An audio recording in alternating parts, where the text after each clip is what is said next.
নেতৃবৃন্দ, গত 17 বছর এই স্বৈরাচারের বিরুদ্ধে যে আন্দোলনের ক্ষেত্র তৈরি করেছেন তারেক রহমান এবং তার পরিসমাপ্তি হচ্ছে 5ই আগস্ট শেখ হাসিনা পলায়নের মাধ্যমে।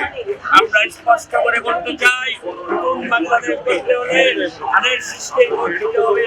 নতুন বাংলাদেশ ধানের শীষের কাছেই নিরাপদ, নতুন বাংলাদেশ তারেক রহমানের কাছেই নিরাপদ।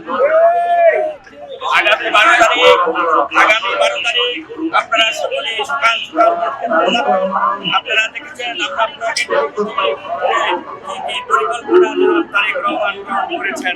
এইসব পরিকল্পনা নির্বাচিত হলে বাস্তবায়ন করবেন এবং জনগণের জন্য কাজ করবেন। আমরা মনে করি 12 তারিখের এই ভোটে আগামী 13 তারিখে তারেক রহমান বাংলাদেশের প্রধানমন্ত্রী হিসেবে দায়িত্ব নেবেন। আমরা পরে আপনাদের সঙ্গে ধন্যবাদ জানিয়ে আমি আমার বক্তব্য শেষ করছি।